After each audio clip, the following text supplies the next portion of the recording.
viene del primer viaje misionero de Pablo, ¿verdad?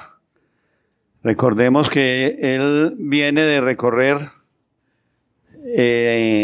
a través salieron de Antioquía a hacer el recorrido por Chipre, Perge, hicieron un viaje, su primer viaje misionero, pero debían regresar a Antioquía, ¿verdad? Entonces, ahí a su regreso en Antioquía, ellos, como recordamos, Antioquía fue el primer sitio donde Pablo dio un discurso, su primer sermón cristiano dentro de una sinagoga. Entonces, eso fue un momento muy especial para la cristiandad, porque a partir de ese momento es cuando a los seguidores de nuestro Señor Jesucristo nos empiezan a llamar cristianos. Recordemos, eso está en Hechos 11:26. Entonces, de ahí regresa, de su viaje misionero, regresa Pablo y Bernabé. Ellos venían de hacer este recorrido que no siempre fue el más halagador, ni en todas las partes lo recibieron. Recordemos que en alguna región llegaron a apedrearlos.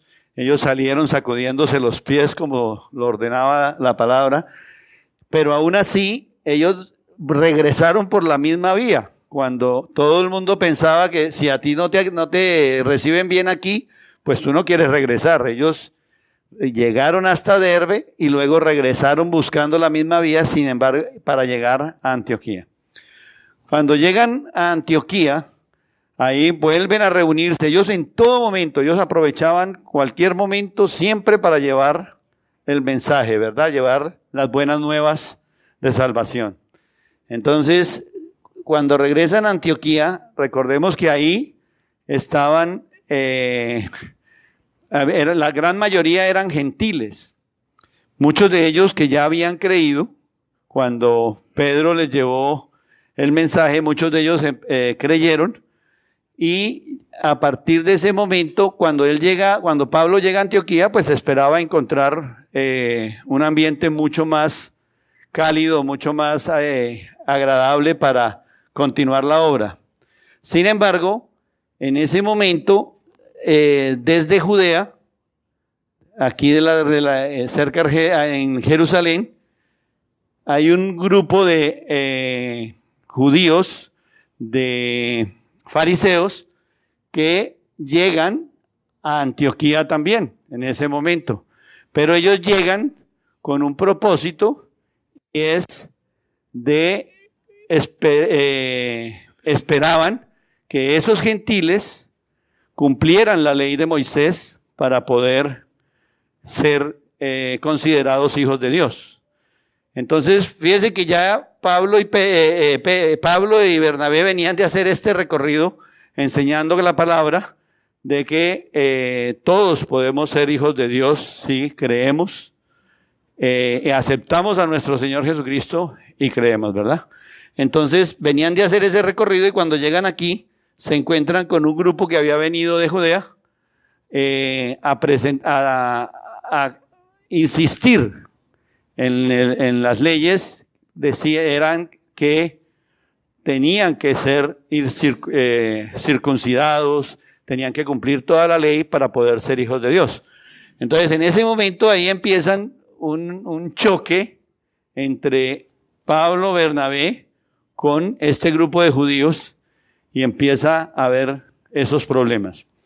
Entonces, cuando se genera eso, viene el concilio ahí es cuando se origina el concilio de Jerusalén. ¿Qué es el concilio? El concilio es una reunión o asamblea de autoridades religiosas para decidir sobre materias doctrinales y de disciplina. Es el primero en la historia, porque esto sucede alrededor del año 49 después de Cristo. Entonces, prácticamente es el primer concilio que se hace a raíz de esa discordia que se forma en ese momento, donde los fariseos y los saduceos pretendían que los gentiles también cumplieran la ley. Entonces vamos a ver a través de esta enseñanza qué es lo que dice la palabra acerca de esto y cómo resolvieron esta situación. Entonces vamos a leer el pasaje. La primera parte, vamos a dividirlo en 3 secciones. La primera parte es Hechos 15, 1 al 5.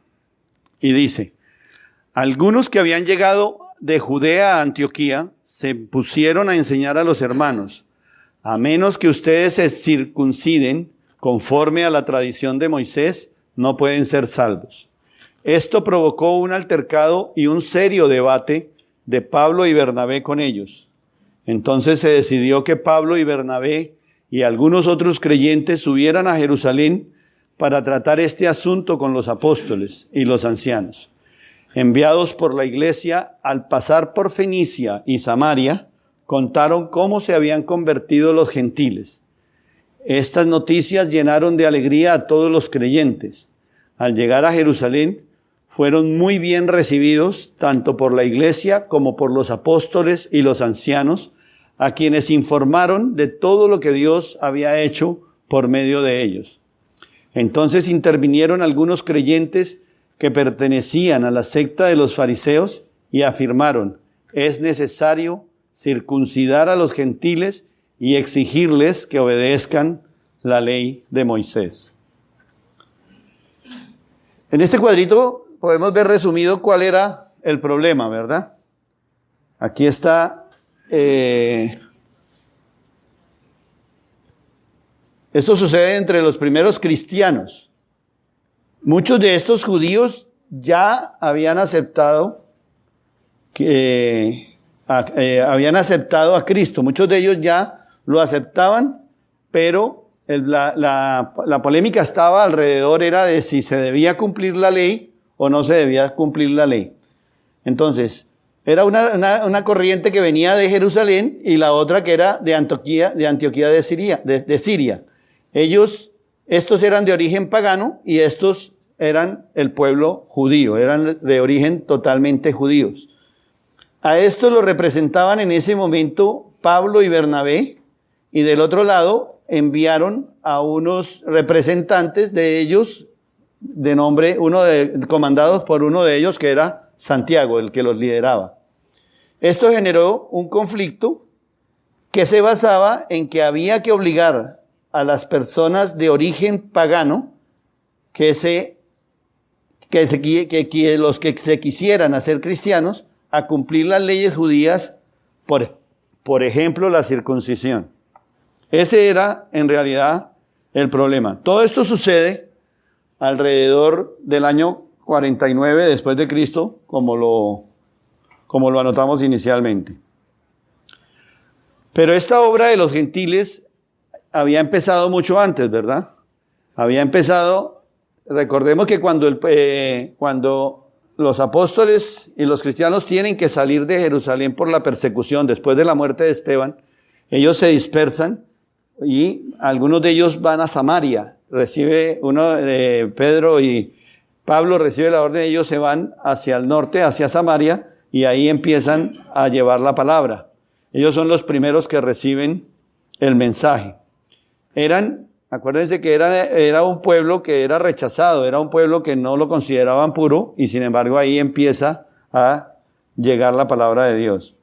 Luego, en esos mismos eventos, termina Cornelio siendo también llamado, y a Pedro le lleva la palabra a Cornelio. Esto sucede en Hechos 8, 14 y 17. Si alguien lo tiene, lo leemos, por favor.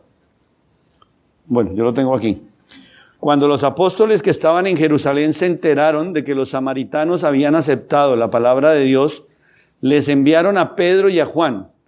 Estos, al llegar, oraron por ellos para que recibieran el Espíritu Santo, porque el Espíritu aún no había descendido sobre ninguno de ellos. Solamente habían sido bautizados en el nombre del Señor Jesús. Entonces Pedro y Juan les impusieron las manos y ellos recibieron el Espíritu Santo. Entonces ya lo que estaba pasando en Antioquía en ese momento era ya el terreno estaba abonado desde mucho antes, cuando ya la palabra se había empezado a dispersar. Acuérdense que primero empiezan a subir hacia el norte de esta región, y luego llegan a Antioquía y pasan y se van a Chipre y llegan a Turquía. Entonces ya la palabra ya tenía fuerza, ya se había expandido.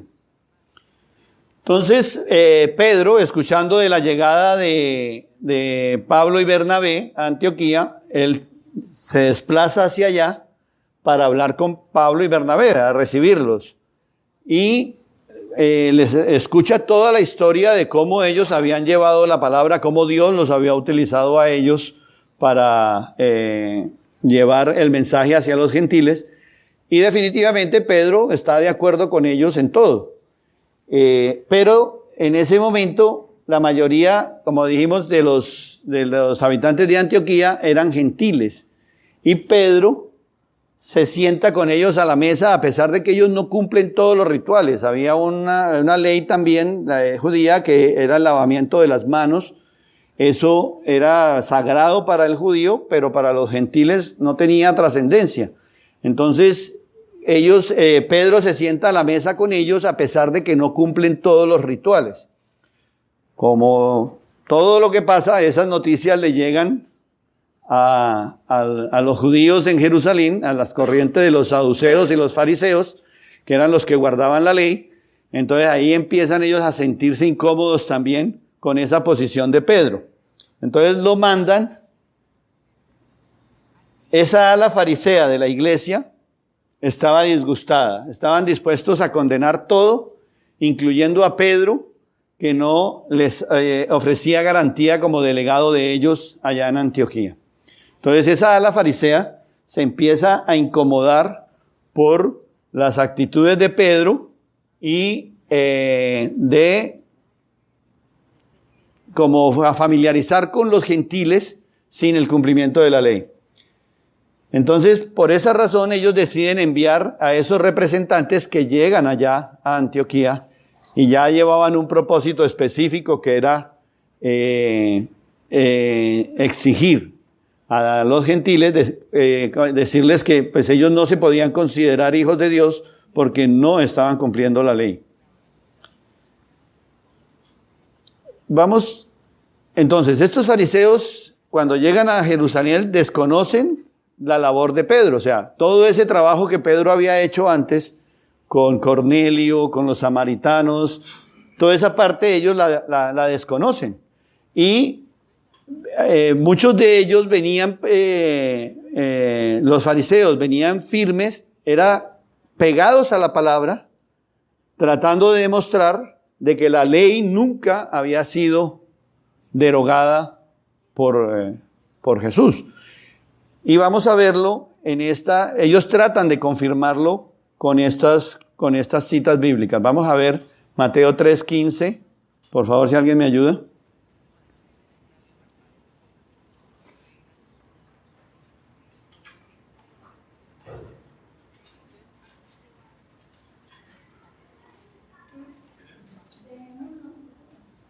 Pero Jesús le dijo: así debe hacerse, porque tenemos que cumplir con todo lo que Dios exige. Entonces Juan aceptó bautizar. Ok. Ese es el pasaje cuando Juan el Bautista le dice: pero tú vienes a mí cuando soy yo el que debería ser bautizado por ti.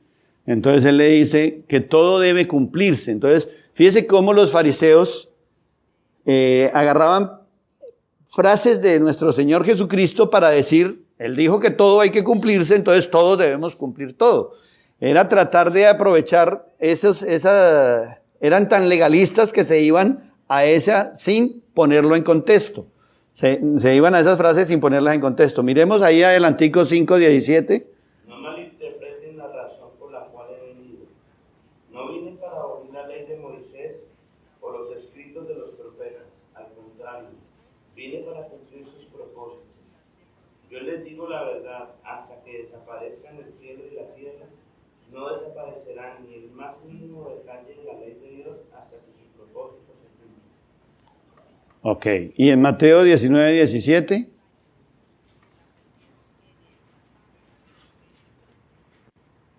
¿Por qué me preguntas sobre lo que es bueno? Respondió Jesús, solamente hay uno que es bueno.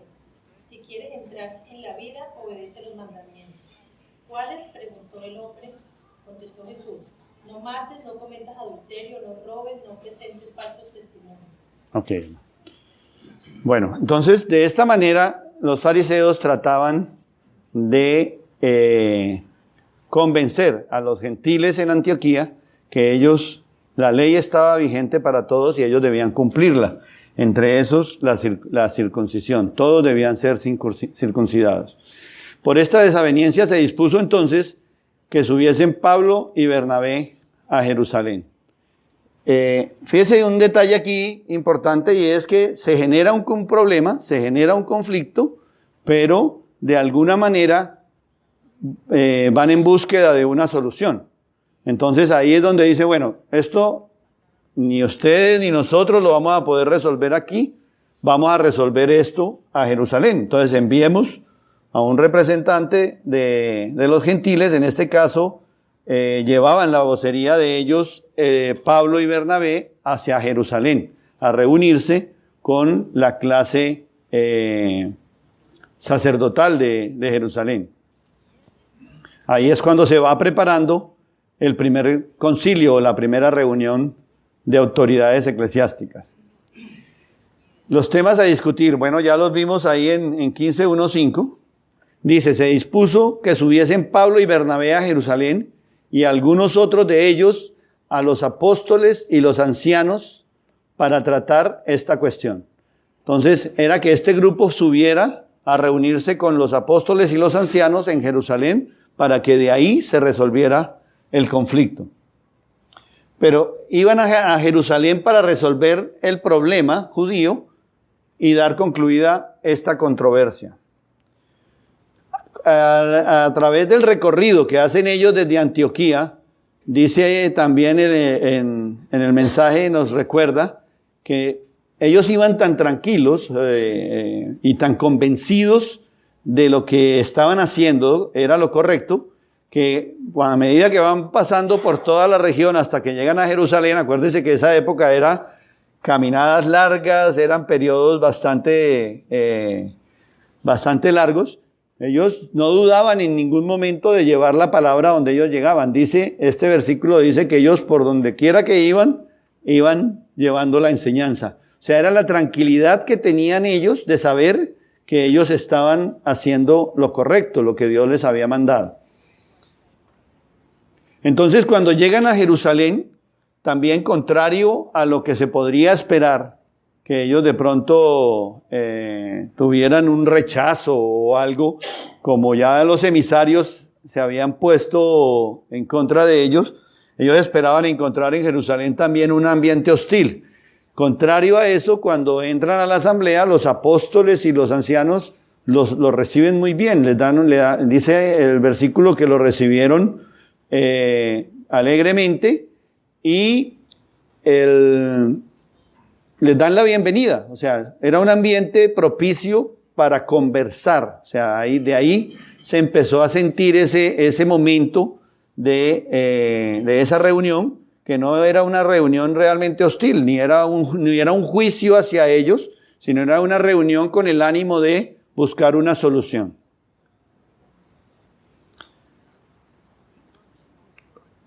Pero algunos fariseos, es necesario, insistían. La asamblea lo recibe bien, pero dentro del grupo los fariseos insistían en que era necesario circuncidarlos y ordenarles que guardaran la ley de Moisés.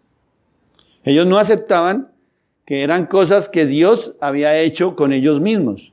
Cuando ya Dios les permitió a todos ellos recibir el Espíritu Santo, todo, ellos estaban desconociendo que Dios también tenía el poder para llevarle a cualquier nación el Espíritu Santo. Todos podíamos recibir el Espíritu Santo en ese momento. Recordemos un poquito quiénes eran los fariseos.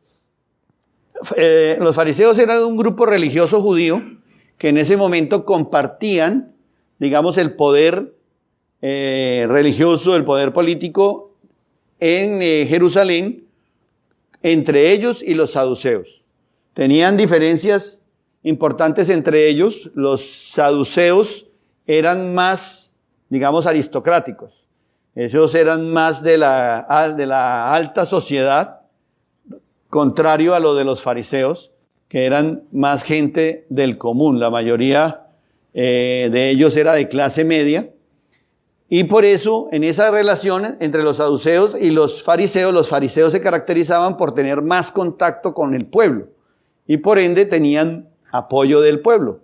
Entonces, tenían un poder que era el del pueblo, apoyándolos en cada vez que un fariseo salía a decir algo, de ahí detrás iba mucha gente apoyándolos, muchas veces sin saber qué era lo que estaban apoyando.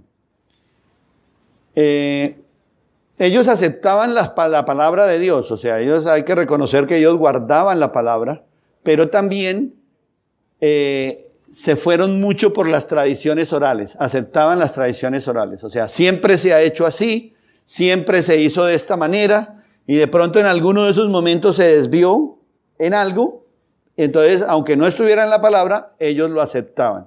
Esa era la situación, y eran supremamente legalistas.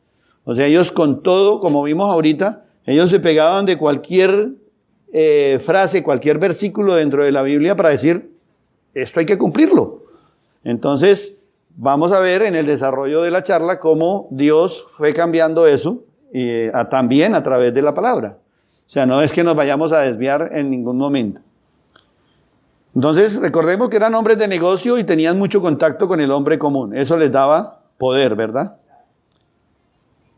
Ellos seguían escrupulosamente la ley mosaica, se interesaban más por lo externo que por seguir el espíritu de la ley. Recuerde que nuestro Señor Jesucristo en alguna ocasión los señaló de que eran hipócritas. Ellos eran hipócritas porque mostraban una cosa y hacían otra, y exigían a los demás lo que ellos no podían hacer.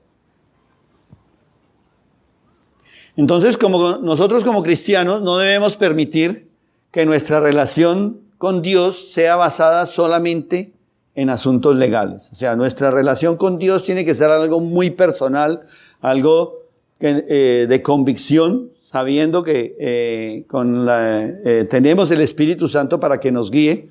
Entonces, no podemos limitarnos a los legalismos porque eso nos lleva a la religiosidad más que a una relación personal con Dios. Aquí insistían ellos en el versículo 5 que la ley debía cumplirse, pero además del bautismo, el cristiano debía circuncidarse y observar la ley. Ese era el tema de discordia. No querían ceder, a pesar de que estaban ya en la reunión, como le digo, que fue inicialmente muy cordial. Ellos insistían. Esto provocó esa contienda porque ponían en tela de juicio la salvación de los gentiles. Entonces, aquí hay un hecho interesante que es, los judaizantes confirman la circuncisión como la señal del pacto. Para ellos, hay que ver también la parte de ellos, o sea, ellos toda su vida, desde sus inicios, para ellos la circuncisión era el pacto. Significaba, era mucho, entonces era lo primero que ellos le iban a exigir a los gentiles, ellos para que se cumpliera. A todo el que quisiera llamarse hijo de Dios debía cumplirlo. Pero para la iglesia esta señal está en el bautismo. Entonces vamos a ver Colosenses 2, 10 al 12, por favor me ayudan, lo leemos. Ahí es donde confirmamos en la palabra que el bautismo es nuestra señal.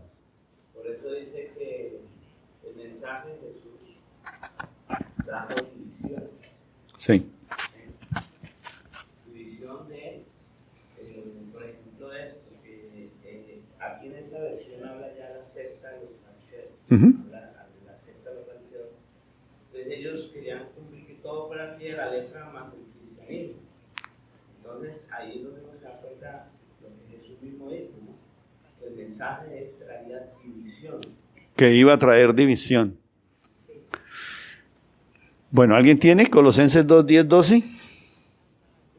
Y en él, que es la cabeza de todo poder y autoridad, ustedes han recibido esa plenitud. Además, en él fueron circuncidados, no por manos humanas, sino con la circuncisión que consiste en despojarse del cuerpo caminoso. Esta circuncisión la efectuó Cristo. Ustedes la recibieron al ser sepultados con él en el bautismo. En él también fueron resucitados mediante la fe en el poder de Dios, quien los resucitó entre los muertos. Ok, entonces confirmamos en la palabra que el bautismo, nosotros fuimos circuncidados también, despojándonos del cuerpo pecaminoso en el momento en que fuimos bautizados. Yo creo que especialmente los jóvenes, aquí todos recordamos la charla de Freddy hace casi 2 años cuando nos habló de la circuncisión, y creo que fue muy importante notar esto, que nosotros realmente somos circuncidados en el momento que despojamos nuestra naturaleza pecaminosa de nuestro cuerpo. En ese momento, esa es la circuncisión nuestra. Entonces, de cierta manera, los gentiles también están cumpliendo la ley de esta manera. Y lo está en la palabra. O sea, nuestro Señor lo recuerda en este pasaje. O sea que para ellos fue físicamente, pero para nosotros la iglesia es espiritual. Así es. Porque no había ningún resultado, no sé si eran pactos, pero no había un resultado de cambio, de transformación, de ser convertido realmente. Porque la gente se circuncidaba, pero seguía siendo estudiante de cambio, seguía siendo de la Bueno, entonces continuando con el pasaje en Hechos 15, en la 6 al 12, entonces ya están en la asamblea, ya están en la reunión, vamos a ver cómo se desarrolla esa reunión ya ahí en Jerusalén. Dice la palabra, y se reunieron los apóstoles y los ancianos para conocer de este asunto. Y después de mucha discusión, Pedro se levantó y les dijo, varones hermanos, vosotros sabéis que ya hace algún tiempo que Dios escogió que los gentiles oyesen por mi boca la palabra del evangelio y creyesen. Y Dios, que conoce los corazones, les dio testimonio, dándoles el Espíritu Santo lo mismo que a nosotros. Y ninguna diferencia hizo entre nosotros y ellos, purificando por la fe sus corazones. Ahora pues, ¿por qué tentáis a Dios poniendo sobre la cerviz de los discípulos un yugo que ni nuestros padres ni nosotros hemos podido llevar? Antes creemos que por la gracia del Señor Jesús seremos salvos, de igual modo que ellos. Entonces toda la multitud cayó y oyeron a Bernabé y a Pablo que contaban cuán grandes señales y maravillas habían hecho Dios por medio de ellos entre los gentiles. Entonces, en este pasaje vemos es cómo se desarrolla el debate, ¿verdad? Este debate hay 3 momentos que se desarrollan dentro de ese debate. Vamos a analizar la primera parte, que es la intervención de Pedro. En ese momento, cuando están en la asamblea, Pedro interviene y les recuerda que hace 10 años atrás en Jope, él tiene una visión. Recordemos la visión de un ángel que vienen bajando en una sábana los diferentes animales, y el Señor le dice, Pedro, mata y come. Y él le dice, no, yo no puedo comer de esto. Y esa es la primera visión que él tiene, y en ese momento no entendía qué era lo que iba a pasar, pero lo va a entender cuando es invitado por Cornelio a su casa.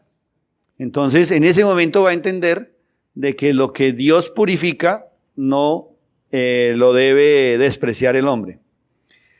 El encuentro con Cornelio le recuerda todo su encuentro con Cornelio y cómo el Espíritu Santo lo enviaba a predicar el evangelio a una familia gentil, a todos. Entonces, la primera parte de la visión de Pedro está en Hechos 10, 9, 23.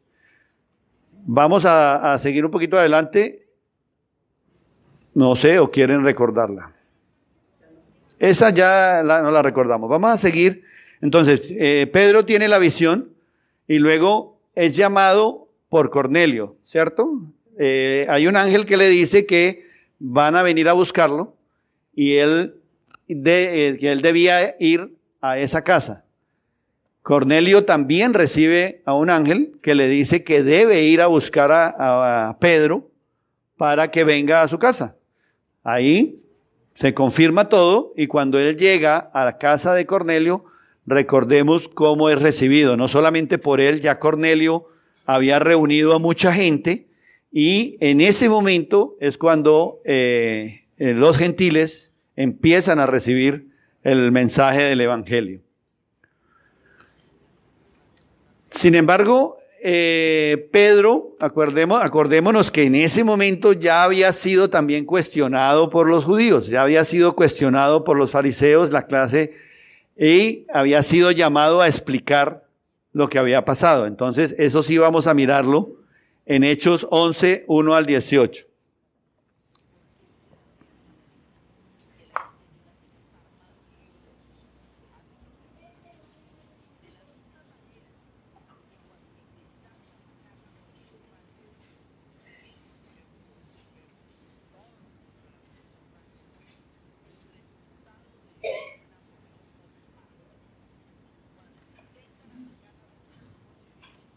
¿Alguien lo tiene?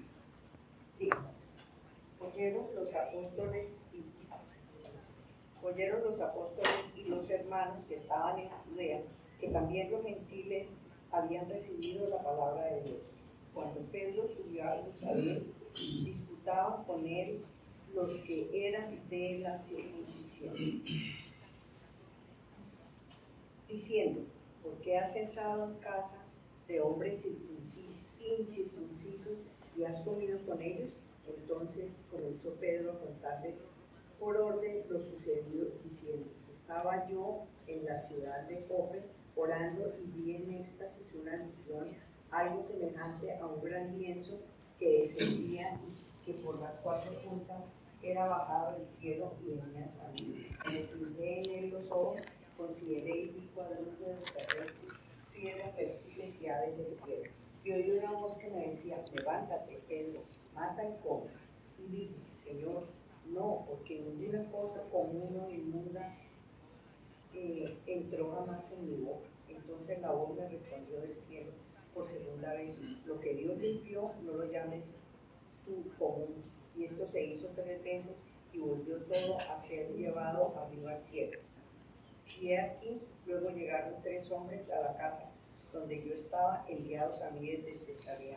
Y el Espíritu me dijo que fuese con ellos sin dudar.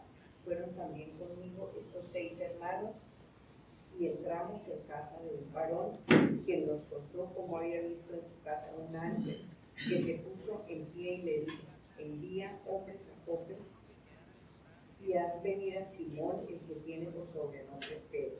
Y él te hablará palabras por las cuales serás salvo tú y toda tu casa. Ok, hasta el 18. Y cuando comencé a hablar, cayó el Espíritu Santo sobre ellos también, como sobre nosotros al principio. Entonces me acordé de lo dicho por el Señor cuando dijo: Juan ciertamente bautizó en agua, mas vosotros seréis bautizados con el Espíritu Santo. Si Dios pues les concedió también el mismo don que a nosotros, que hemos creído en el Señor Jesucristo, ¿quién era yo que pudiese estorbar a Dios? Entonces, oídas estas cosas, callaron, glorificaron a Dios diciendo: de manera que también a los gentiles ha dado Dios arrepentimiento para vida.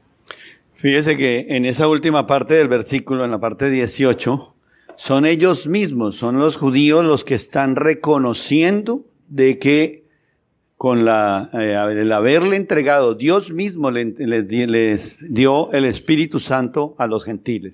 O sea, es Dios quien aceptó la entrada de los gentiles al pueblo de Dios. Ya lo habían reconocido en ese momento. Eso fue 10 años antes de esta situación.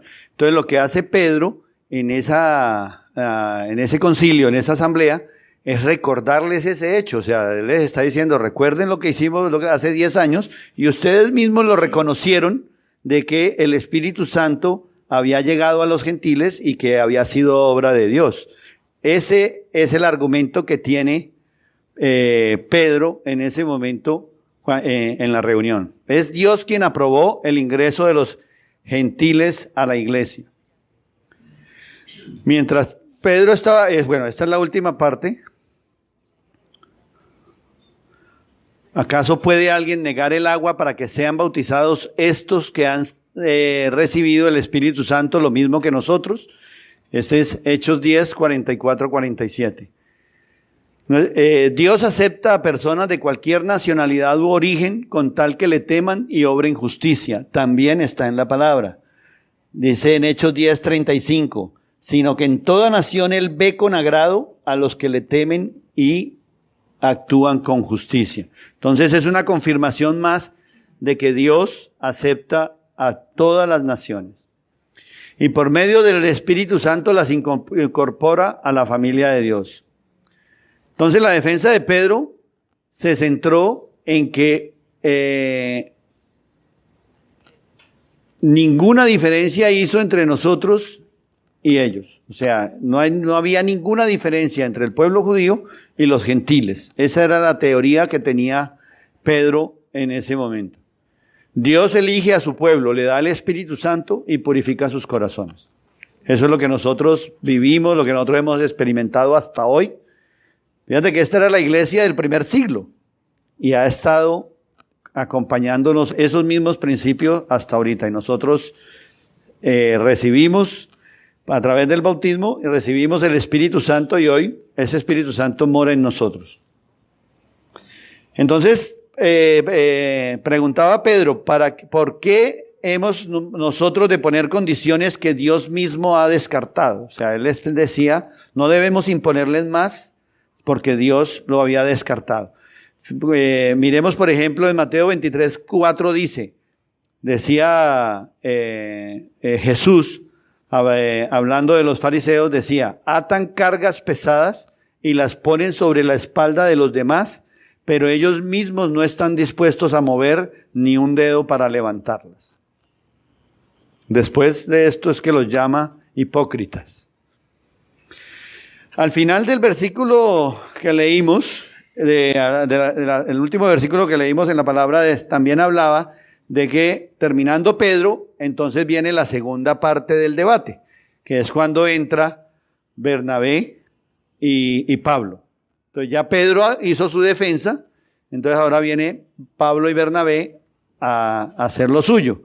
Pero lo que hace Pedro, Bernabé y Pablo en ese momento, Lucas en el relato de Hechos, él no hace un repaso de todo lo que hizo Bernabé y Pablo y Bernabé en su recorrido por el primer viaje, porque eso era de pronto algo más reciente, ¿cierto? Ya esas noticias ya habían llegado, entonces él no lo recuerda en este momento, Lucas, en el relato de Hechos, pero lo que sí se confirma es que lo que ellos hacen es hacerle notar a esa asamblea cuán grandes señales y maravillas había hecho Dios a través de ellos con los gentiles fuera de Jerusalén. Entonces ellos le recalcan en ese momento a esa asamblea todo lo que Dios había hecho por medio de ellos en esos pueblos. Acordémonos que en la última parte del domingo pasado hablaba precisamente de eso. La frase decía era lo que Dios había hecho a través de ellos, ¿ya? Para poder llevar la palabra a esos gentiles. Entonces aquí no se detiene mucho. En esta parte del debate, Lucas no se detiene mucho, pues relatando cada episodio, pero para nosotros sí es claro, porque lo venimos viendo recientemente en los domingos pasados, todo el proceso que tuvieron que vivir ellos. Como recordamos, no siempre fue fácil, y lo decíamos al comienzo, en algunas partes salieron hasta apedreados, pero ellos seguían llevando la palabra a pesar de esa circunstancia porque estaban convencidos. Entonces viene la tercera parte ya de este concilio, que es la intervención de Jacobo. También uno de los apóstoles que estaban ahí también defiende la posición que tenían en ese momento los apóstoles. Cuando todos terminan, solamente falta dar la conclusión por parte de la asamblea. Esa fue la labor de Jacobo. O sea, ahí escucharon a Pedro, a Juan y a Bernabé, y luego Jacobo debía concluir lo que hacía la asamblea. Entonces veamos en la palabra lo que pasa en ese momento. Entonces dice, y cuando ellos callaron, Jacobo respondió diciendo, varones hermanos, oídme. Simón, Pedro, ha contado cómo Dios visitó por primera vez a los gentiles para tomar de ellos pueblo para su nombre. Y con esto concuerdan las palabras de los profetas como está escrito. Después de esto, volveré y reedificaré el tabernáculo de David que está caído, y repararé sus ruinas, y lo volveré a levantar, para que el resto de los hombres busque al Señor, y todos los gentiles sobre los cuales es invocado mi nombre, dice el Señor, que hace conocer todo esto desde tiempos antiguos. Entonces, dice después, por lo cual yo juzgo que no se inquiete a los gentiles que se convierten a Dios, sino que se les escriba que se aparten de las contaminaciones de los ídolos, de fornicación, de ahogado y de sangre. Porque Moisés desde tiempos antiguos tiene en cada ciudad quien lo predique en las sinagogas, donde es leído cada día de reposo. Fíjense que en esta primera parte es interesante ver cómo Jacobo defiende su tesis diciendo que es palabra escrita. O sea, lo que estaba sucediendo en ese momento con los gentiles no era algo que se lo estuvieran inventando en ese momento los apóstoles. Era algo que ya estaba anunciado por los profetas muchos años, cientos de años atrás. El profeta Amós, el profeta Amós describe cómo ya teníamos esta promesa de que se iba a reedificar el tabernáculo de David y que el resto de los hombres debían buscar al Señor.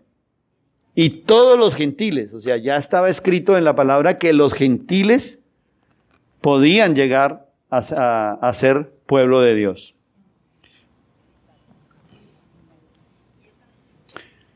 Entonces, en la intervención de Jacobo, ¿qué se nota en esa primera parte? En esa primera parte, él hace nuevamente un resumen de lo que Pedro acaba de decir. Pedro nos acaba de recordar que la entrada de los gentiles a la iglesia fue obra de Dios. Y lo llama, o sea, lo hace parte de su familia, parte de su pueblo. Jacobo les quiere decir que la iglesia compuesta de judíos y gentiles es el verdadero Israel de Dios. O sea, ahí lo que les confirma es que todos son una familia y es la familia de Dios, independiente de dónde sea su extracción. Y dentro de el relato de Amós hay dos profecías claras ahí, ¿verdad? En la primera, lo que acabamos de ver, dice la promesa de que Dios iba a restaurar el tabernáculo de David.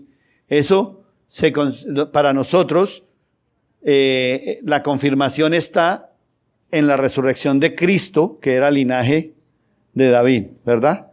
Entonces, para nosotros se confirma en ese momento. Y la aceptación del evangelio por parte de los judíos. Y que el resto de los hombres, los demás no judíos, busquen al Señor. Esto confirma que también los gentiles tenían oportunidad de tener su lugar en la familia de Dios.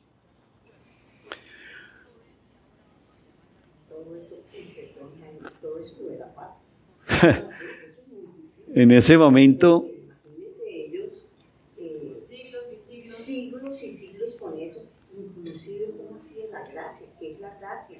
Eso fue una labor ahora, redondear para todo y era una tarea tremenda, definitivamente. Pero afortunadamente estaban las profecías ahí escritas.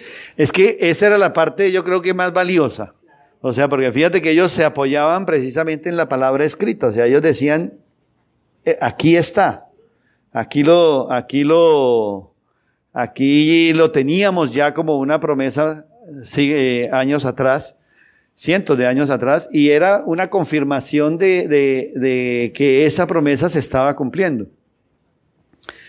Entonces ya en la conclusión de Jacobo está que en la escritura se comprobaba que el ingreso de los gentiles había sido obra de Dios, ¿cierto?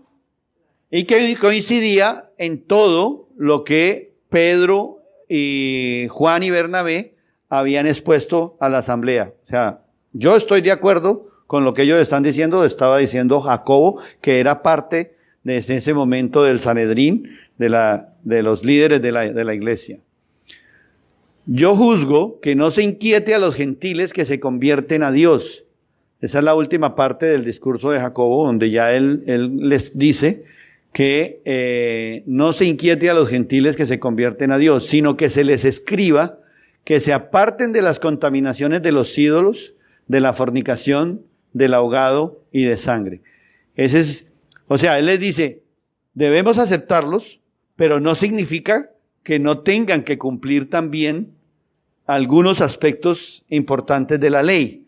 O sea, y ahorita vamos a ver más adelante por qué. O sea, no era, dejemos la ley de un lado y ahora todos somos gentiles. O sea, todos nos vamos por esto porque de pronto es más fácil irnos por aquí. No, era quitarle esas cargas de las que hablaba Jesús también, que muchas veces habían cargas que se le imponían y eran trabas. Realmente eso se convertían en trabas para que más gente llegara al evangelio.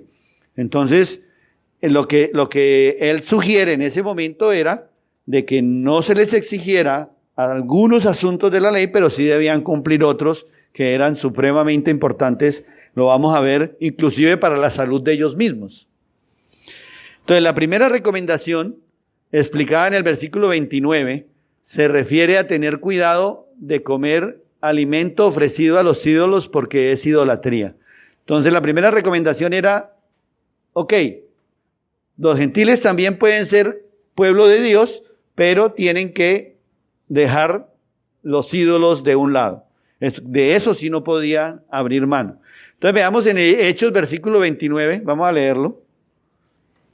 Es el mismo 15:29. Me voy a adelantar un poquito a tu charla, Raimundo. La semana entrante tenemos a Ray encomendado en esta tarea. Gloria a Dios.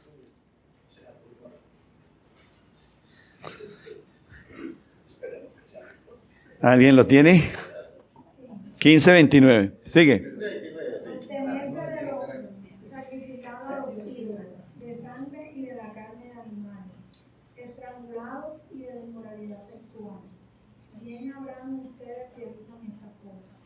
Bien habrá en ustedes. Era una recomendación más casi de conservarse en salud, lo que estaba Dios tratando de hacer con ellos en ese momento.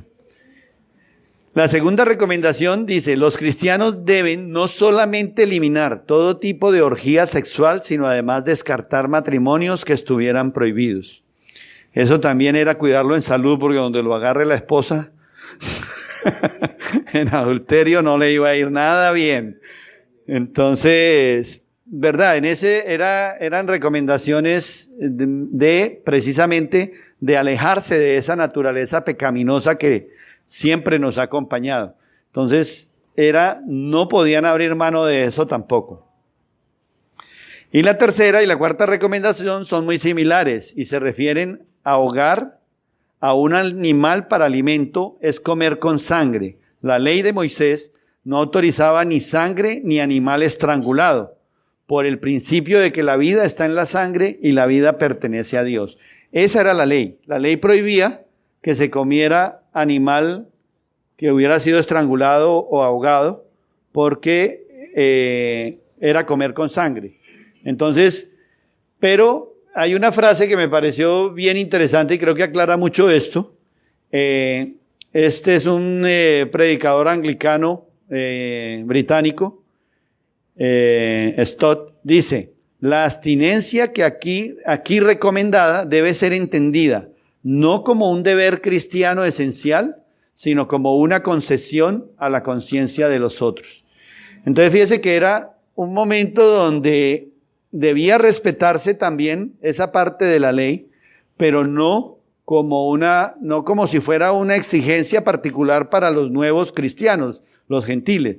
Era, hombre, hay que respetar también. Si ese pueblo judío, lo que decíamos ahorita, ha pasado siglos haciendo comer los alimentos de una manera purificados, de cierta manera por ellos, pues, hombre, si tú estás reunido con ellos, pues acepta, hazlo de una manera de aceptar un poco esa condición y evitar esos conflictos. Era un llamado más a una recomendación de conceder algo respecto a las costumbres judías.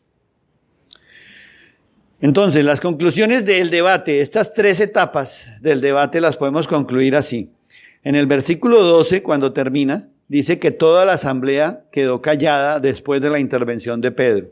Entonces podemos decir que Pedro los dejó callados. ¿Por qué? Porque en ese momento al final les recordó que ellos habían reconocido que era obra de Dios cuando aceptaron, 10 años atrás aceptaron que el Espíritu Santo había llegado también a los gentiles. Entonces, resumiendo lo que pasó en ese debate, Pedro los deja callados. Pablo y Bernabé, definitivamente, convicción total. Ellos en todo momento, todo se reflejaba, era lo que Dios había hecho a través de ellos con los gentiles. Entonces ellos la tenían fresquita, después de su primer viaje misionero, después de ver todos esos pueblos, todas esas regiones que eran idólatras, eran de todo, y cómo iba el evangelio llegando allá, era una convicción total, al nivel de que parecían que venían a Jerusalén a ser juzgados y ellos siguieron igual. Dice, los mismos versículos dicen que ellos, a medida que iban bajando de Antioquía hacia Jerusalén, lo único que hacían era predicar en todos los pueblos. Convicción. Y Jacobo produce decisión. Entonces Jacobo lo que describe ahí es la decisión final que toma la asamblea. Dios está restaurando a Israel y permite que los gentiles busquen al Señor.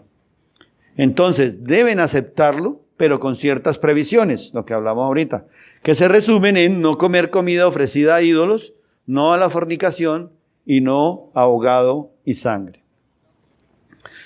Algunas reflexiones que podemos sacar de aquí.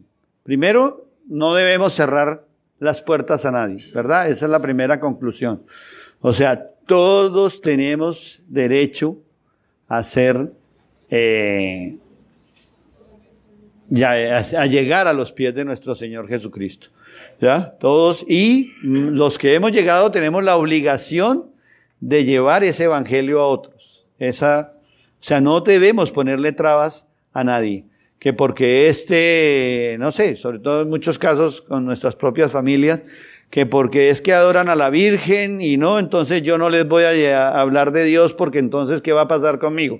No, nosotros tenemos una misión y vamos a llevar el mensaje a nuestros familiares. Si lo reciben, bienvenidos. Si no, nosotros hicimos nuestra labor. El progreso del evangelio muchas veces se ve obstaculizado por muchos, ¿cierto? Por gente, cuando somos de mente cerrada, no permitimos que los demás lleguen al evangelio. O sea, no facilitamos que los demás puedan llegar al evangelio. Entonces debemos, como lo dice en las conclusiones anteriores, debemos considerar también eso. O sea, hombre, mi mamá, 90 años, siempre lo ha hecho así, siempre. Entonces, tratar de cambiar esa cultura de un momento a otro no va a facilitar. Si yo entro en conflicto con ella porque ella tiene una lucecita donde está alumbrando una virgen, no voy a poder llegar a llevarles el mensaje. Tengo que primero tratar de llevar el mensaje, hacerle ver que la palabra es muy clara para que ella misma decida sobre eso. Pero si yo llego a la casa quitándole la lucecita y la Virgen, créame que no vuelvo a entrar a esa casa. No me dejan entrar más. Otra reflexión es si los gentiles tenían que obedecer la ley mosaica, o sea, si para Dios los gentiles también debían cumplir la ley, entonces no hubiera enviado en ese momento a Pablo. Recordemos que es a Pablo al que envía a llevar el evangelio a los gentiles. Entonces, para esa gracia hubiera enviado a Pedro, que era su más no el más importante, pero digamos como el más significativo de ellos, lo hubiera escogido a él para iniciar su labor a través de los gentiles. Pero escogió precisamente a Pablo. Ya nosotros sabemos todas las circunstancias por las que pasó Pablo, y Pablo no era circuncidado cuando lleva la palabra a los gentiles. Y Pablo lo resume en Gálatas 3:28. Dice, ya no hay judío ni griego, no hay esclavo ni libre, no hay varón ni mujer, porque todos vosotros sois uno en Cristo Jesús. Todos somos pueblo de Dios. En este cuadrito entonces vemos resumidos todo en lo que consistió esta asamblea. Entonces no se nota muy claro, pero yo se los leo aquí. Un grupo de qué? No, de creyentes. Vamos a leerlo aquí, espérate.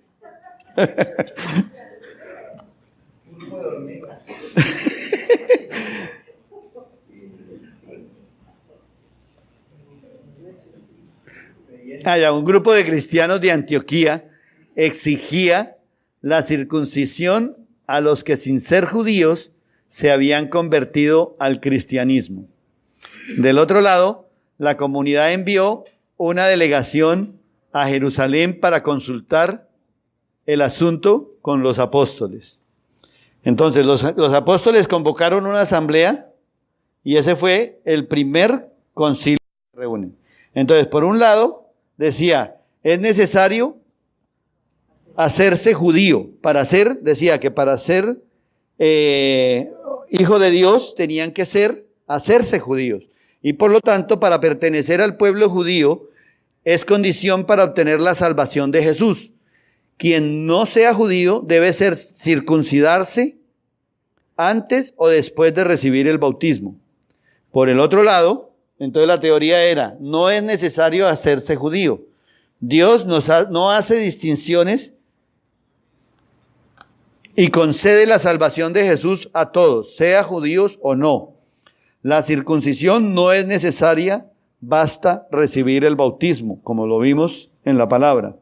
Ese fue el conflicto, y para lograr una decisión se tomó esta decisión, y es, no es necesario circuncidarse para ser cristiano.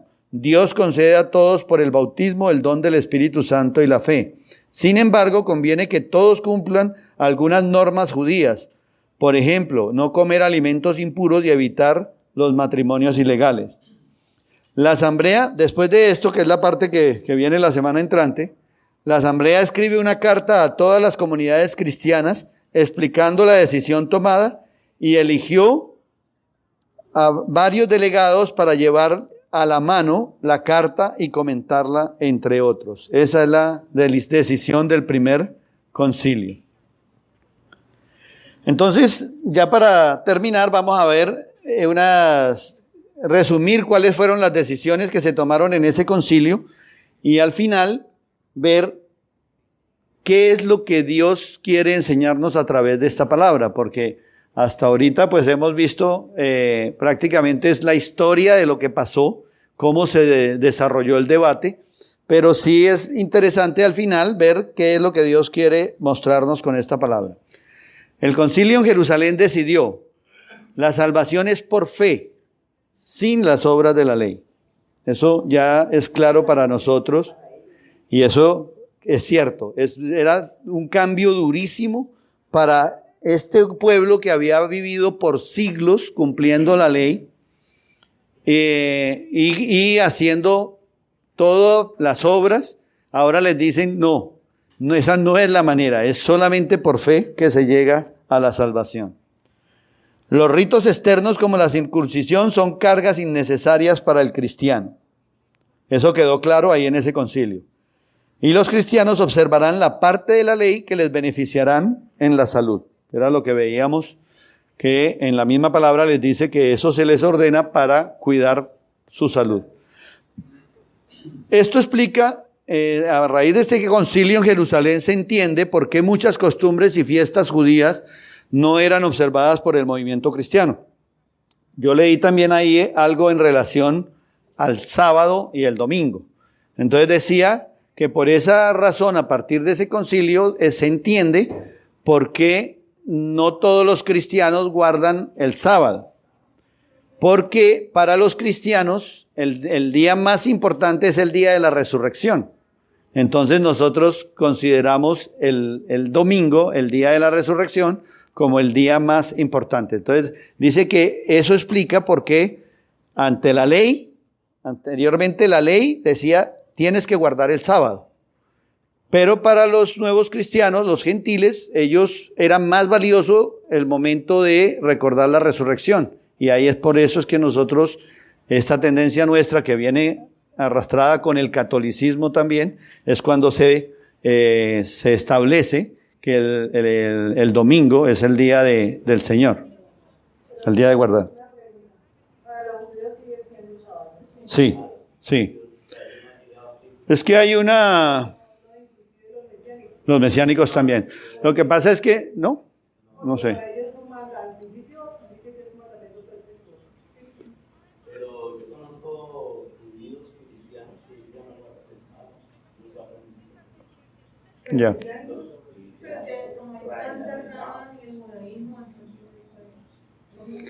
Sí, lo importante era entender eso, o sea, que no había ya esa exigencia, y lo vimos que venía desde el Antiguo Testamento, ya estaba anunciado de la llegada de los gentiles de esa manera. Entonces no se confirma de que no todas las leyes debían ser guardadas de esa manera. O sea, hay muchas maneras en la palabra, como lo vimos con la circuncisión. Hay momentos que reflejan ese cambio, ¿listo? Y ya no es necesario hacerlo de la manera pero estoy de acuerdo contigo, tuvo que ser tremendo para el pueblo judío en ese momento. Y ese primer concilio que venía de esa reunión de asamblea, que eran sus sacerdotes, que les decían, a partir de ahora lo vamos a hacer así.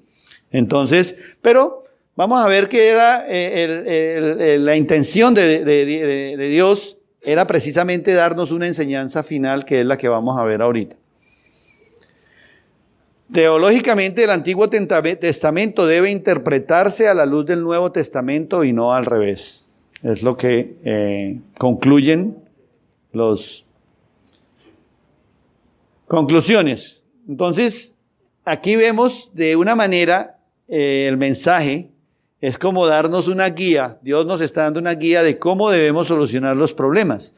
O sea, aquí habla de los problemas en la iglesia, pero yo digo que todo esto se aplica inclusive a la vida diaria. Es un mensaje de cómo debemos resolverlo. Vamos a reflexionar sobre los hechos de cómo se fueron dando para concluir cómo Dios nos da la manera ideal de poder resolver los problemas. La iglesia enfrentó problemas, ¿cierto? Eso, pero en esta palabra, en Hechos 5, del 1 al 35, nos da las pautas para solucionarlo. Los problemas deben ser tratados antes que avancen. Ustedes vieron que se formó un problema recién llegados, Juan y Bernabé, de su regreso de los gentiles, se empieza a formar un problema ya en Antioquía. Ellos venían de regreso a Jerusalén y ya llegando a Antioquía ya se empieza a generar un problema. Pero fíjense que inmediatamente de ahí, de ese mismo momento, toman una decisión. Ok, aquí no hay un desacuerdo, vamos a ir hasta Jerusalén, vamos a enviar a unas personas a que se reúnan para que resuelvan esto allá ante la asamblea de los ancianos y los apóstoles. Entonces, identificaron el problema, pero inmediatamente trataron de buscarle una solución. No se puede permitir que los problemas se agranden, se avancen. Debemos llegar siempre en el momento en que ellos están comenzando. Los problemas deben ser tratados con toda la información. ¿Qué se hizo en esa reunión? Se recibió la información de los involucrados en la discusión. Entonces, primero que todo, recordemos que ahí en esa asamblea tuvieron participación Pedro, principalmente Pablo y Bernabé, que eran los que habían salido a llevar el evangelio a los gentiles. Y también Pedro, dice que otros podían ilustrar el asunto. Pedro les recordó lo que ya ellos mismos habían aceptado antes. Entonces, aquí la clave es que los problemas, para resolver un problema, debes conocer toda la información, debes escuchar los hechos de un lado, los hechos del otro, para poder tomar una decisión correcta. O sea, no puede ser que esa asamblea allá en Jerusalén hubiera sacado una resolución o hubiera sacado un edicto sin dejar participar a los que habían hecho el trabajo y los que habían tenido el día a día con los gentiles, que eran Pablo y Bernabé. Si no hubieran estado ellos en esa asamblea, seguramente hubieran salido decisiones totalmente diferentes. Entonces, este es un mensaje de que para poder resolver un problema debes escuchar. Y debes escuchar a todas las partes involucradas en ese problema. Y por último, los problemas deben ser tratados siempre con la idea de llegar a un acuerdo, ¿ya? No de que se mantenga la división. No debemos polarizarnos, de que de un lado o del otro tiene que ser así. Entonces, aquí estamos llamados a que toda la solución de problemas vaya enfocada hacia poder resolver el problema. No que llegar a una reunión a dar carbón, que llamamos nosotros, a atizar ahí el problema, sino siempre con la mente de que vamos a solucionarlo. Tendremos que ceder en algunas cosas, ¿ya? Y mantenernos firmes en otras, pero esa es la manera. Y nos lo muestra Dios a través de su palabra. Esas 3 claves de cómo debemos tratar los problemas. Debemos tener en cuenta la experiencia de la iglesia en el primer siglo. Mire de dónde vienen esas enseñanzas. Las tenemos allá. Hace más de 2000 años ya Dios nos mostraba cómo debíamos resolver nuestros problemas. Y eso lo debemos aplicar no solamente a nivel iglesia, como les dije al comienzo. Yo siento que nosotros podemos aplicarlo en nuestro día a día, problemas familiares, problemas personales, en las oficinas, en todos lados. Si aplicamos estas claves, seguramente es más fácil llegar a un acuerdo. Reflexión final. Nosotros como iglesia debemos estar atentos a percibir los problemas, reflexionar sobre las soluciones y buscar el mejor acuerdo posible para solucionar el problema.